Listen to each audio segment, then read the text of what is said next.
कोमली से सेटिंग कराइए देबो तहे रोजे चढ़ाई बचिला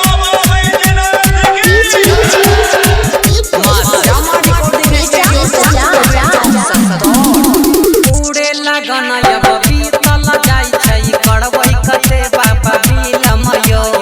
उड़े लगन अब बीतल जाई छै करबै कते बाबा बिलमयो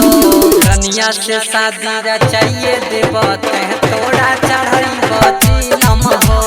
कोमली से सेटिंग कराइए देबो तहे रोजे चढ़ाई बचिलम हो उड़े लगन बाबा बीत गेलै अब कते करैबै बिलमयो उड़े लगन बाबा बीत गेलै अब कते करैबै बिलमयो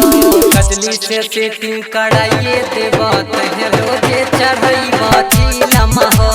छोटकी से शादी रचाइए देबो तहे रोजे चढ़ाई बचिलम हो रोजे चढ़ाई बचिलम हो रोजे चढ़ाई बचिलम हो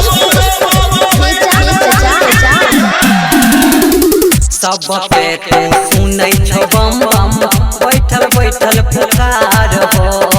हमरा पे रहकिया छोड़ल हो बाबा बंद के वार हो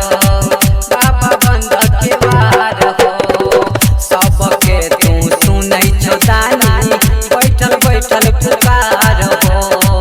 हमरा पे रहकिया रखल हो अपन बंद के वार अब कते दिन रहलै हो बाबा पड़ैले ओकरा से मिलन हो अब कते दिन रहलै बाबा पड़ैले ओकरा से मिलन हो पूजवा से सेटिंग कराइए देबो ते रोजे चढ़ै बचिलम हो कोमली से सेटिंग कराइए देबो ते रोजे चढ़ै बचिलम हो रोजे चढ़ै बचिलम हो रोजे चढ़ाई बचिलम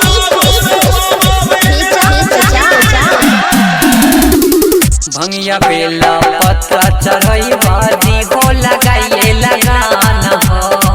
तोरे नम के बूटी हो पी के रहबै बाबा मगन हो रहबै बाबा मगन हो भंगिया बेला पत्रा चढ़ई बाजी हो लगाइए लगान हो तोरे नम के पी के हो बूटी रहबै बाबा मगन हो जिया असली चेला हो बाबा तोहर रूप देव रमान हो जिया असली चेला हो बाबा तोहर केवल सरवान हो कन्या से सेटिंग कराइए के बाबा जल्दी लगई हो लगान हो